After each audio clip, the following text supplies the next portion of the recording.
All right, so in this video, we're going to talk about due dates and explain them hopefully a little bit better than they are in the syllabus. So if we go down, as we go down here, we see their due dates here, 21 August to 5 September. So what these mean is this is a suggested time frame you work on module 0, and then 6 September to 20 September for module 1, and 21 September to 29 September for module 2. Now, does that mean that's the only time you can do it and you have to take the test on September 5th or the September 20th? No, that's just to get through the course in the most simplest fashion and not have everything piling up on you. This would be what I would suggest to have it done.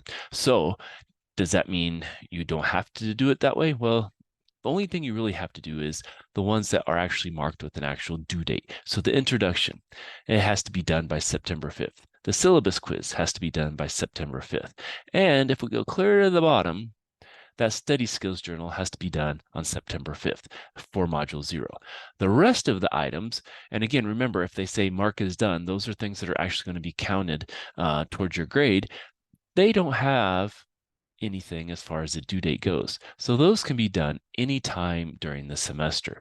Now, whether you do it at the very beginning and get it done as, kind of what it shows here, from 21 August to 5 September, or maybe you start on 21 August and you finish on 29 August and you get everything done up clear to the exam. You've taken the exam, you've done the post-exam, pre-exam, and you've done the study skills. Well, guess what? You can move on to module 1 after that. And then you can, you'll be ahead because then you have 30 September to start instead of, 30 August rather to start instead of 6 September, and then you can work your way through that one, and maybe you get ahead even more, and so you can work your way ahead. So maybe that maybe during October you're going to be gone for 2 weeks, and so if you can get ahead a couple modules before then, and then when you come back you won't be behind, then that would be a way to do it. Now other people, they look at it other way. Okay, well, hey, if I don't have to have due dates, I'm not going to work until maybe I don't even start on module 0 till the 10th of September, and then I'm just behind the whole way through.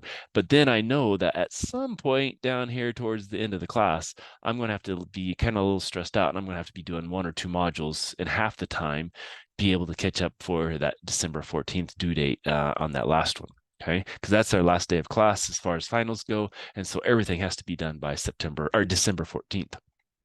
Okay, so that's kind of how it works. And so if we go to module 2, we look through there. Well, guess what? The only thing that's a specific due date is that study skills journal. Module 3, how about that one? Well, we look through there.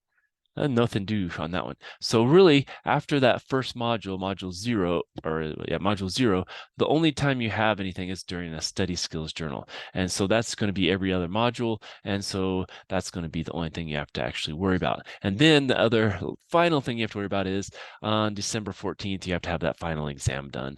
And so that's going to be that. Now, the key is it says 11:55 p.m. on December 14th, but testing centers don't stay open that late. So really the due date is whenever the testing center closes on that December 14th, that's when it has to be done. And everything else can be done at the 11:55 p.m.